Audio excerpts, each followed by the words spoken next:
up, guys? Welcome back to the channel. I'm Justin Davis. Today we have something new to check out in the Cinewoop category. This is the new HDLRC Veyron 2. It is different than some of the other Cinewoops that you've seen on the channel recently. Check out this frame.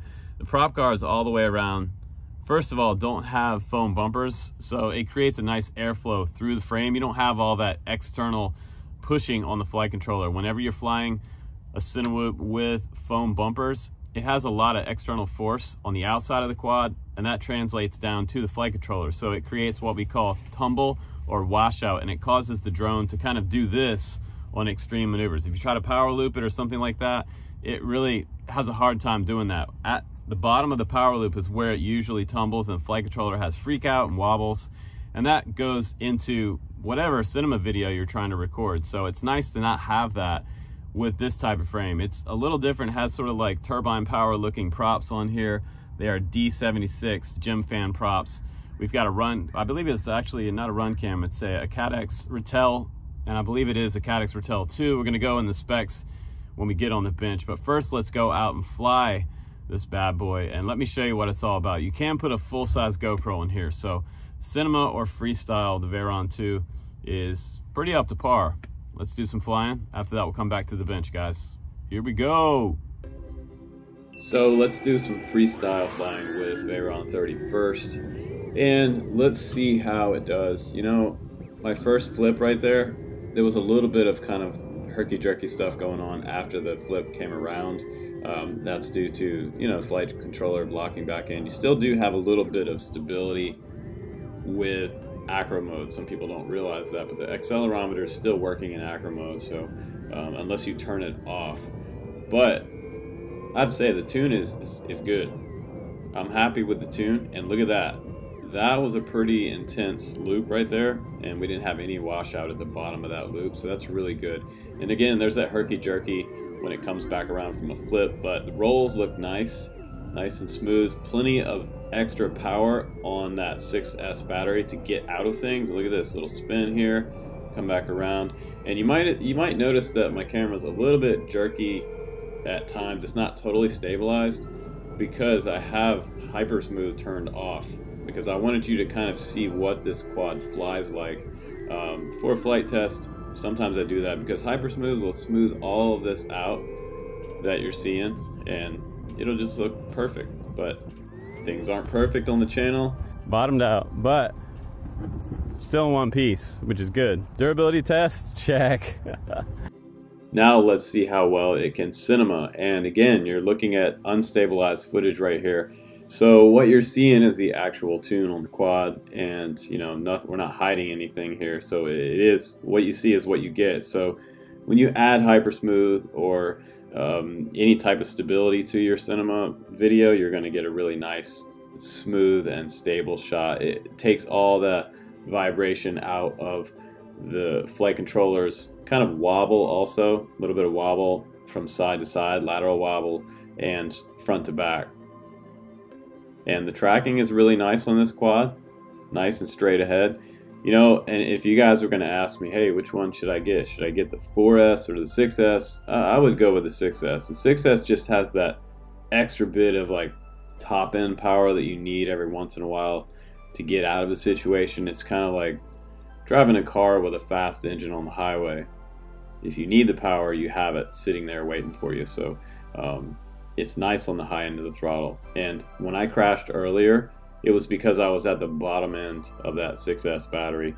And sometimes when the battery does get low, you will not have as much high-end throttle because your battery is going to sag out at the bottom of the voltage. So that's good information for the beginners. So don't try to power loop on the last section of your battery. But I wanted to show you how precise and slow this quad can slow down. I mean, right there between the Prius and Diego's very nice car sitting there. Don't want to hit that car. Very precise flying. So you could do real estate fly-throughs with this quad, and just wanted to play around with a little semi knife edge orbit right here.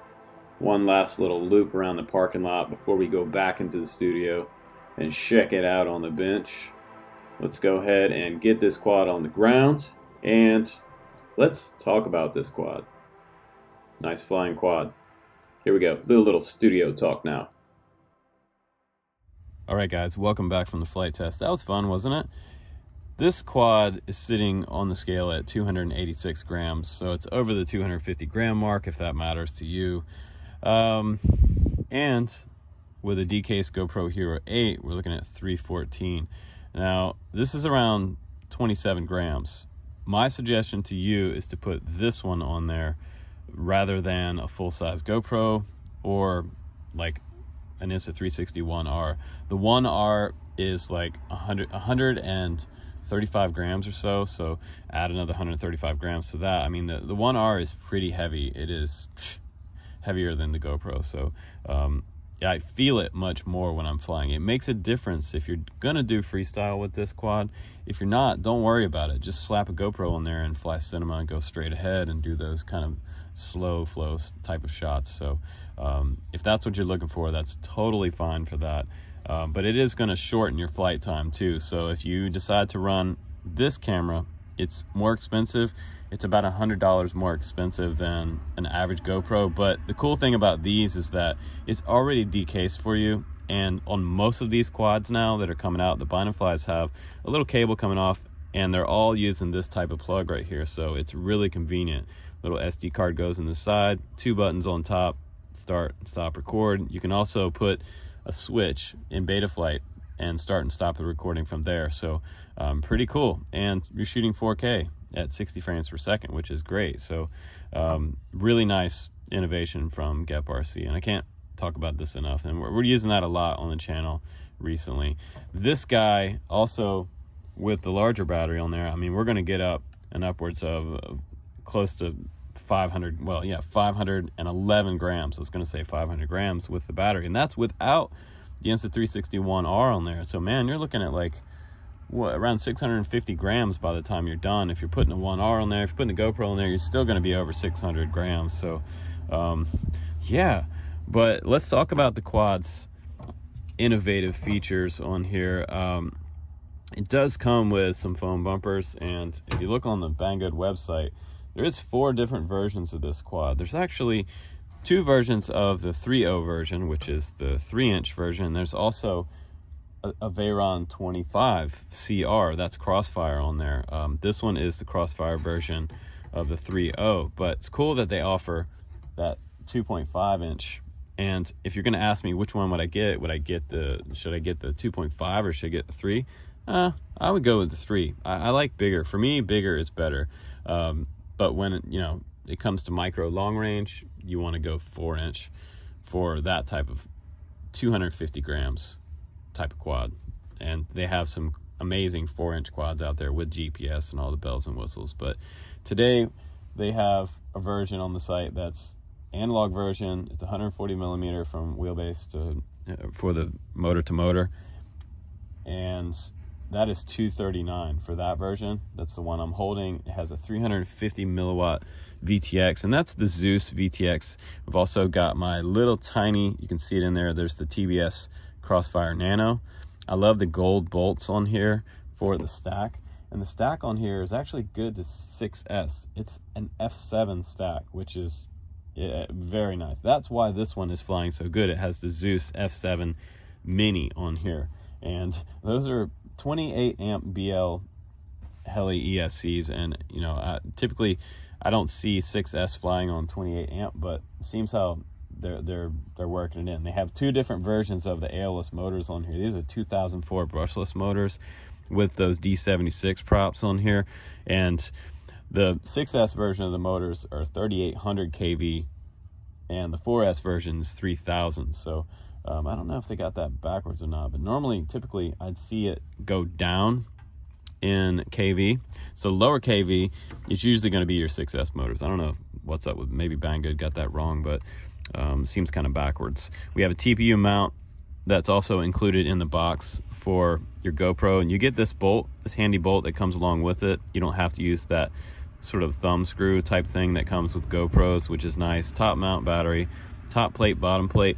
And I gotta say that whatever this plastic is, this stuff feels really good. This is some kind of new type of material that they're using. I don't know if it says in the specs or not, but I don't see it. Cadex Ratel also up front. This is Cadex Ratel 2, which I love. This almost, you know, these cameras are getting to where some of these analog cameras almost look like DJI Digital.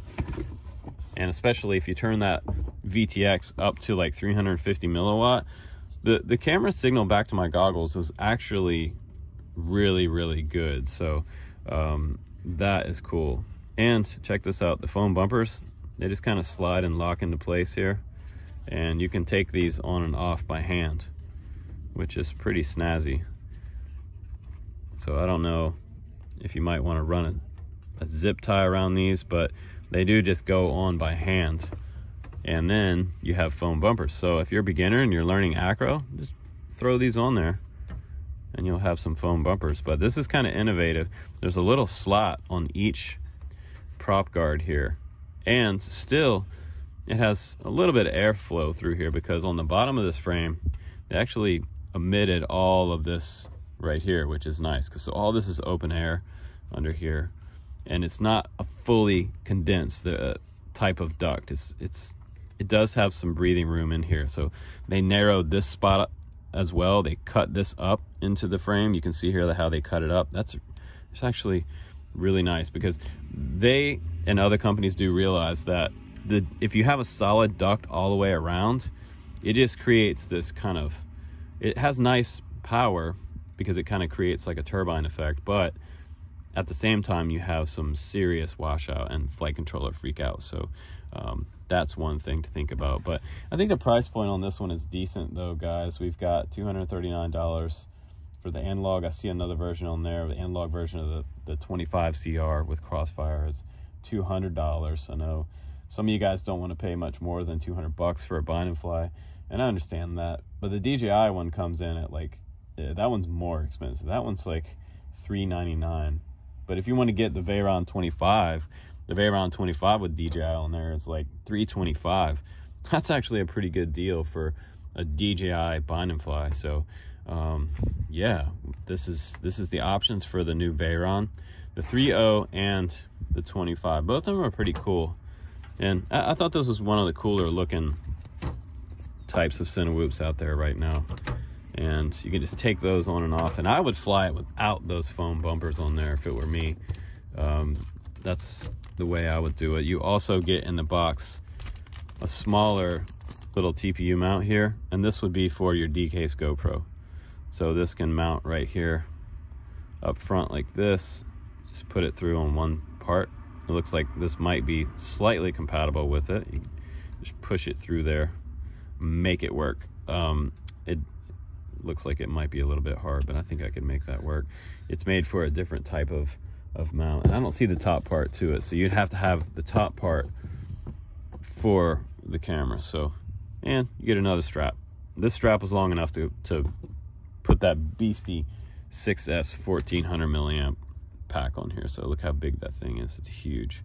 But that's going to get you a nice 10 minutes plus flight time, and that's the battery I'm going to recommend, the R-Line Tattoo series. These are really, really good batteries, and look at that, it's not even slightly swollen, and I've had tons of flights on this battery. So balance charge your batteries and they'll last a long time. Charge them about 1.5 to 2C and they'll last you 10 years if you take care of them. Try not to abuse them too much and crash them around. But yeah, not crashing while flying race drones and Cinewhoops, good luck with that, right? Take care, guys.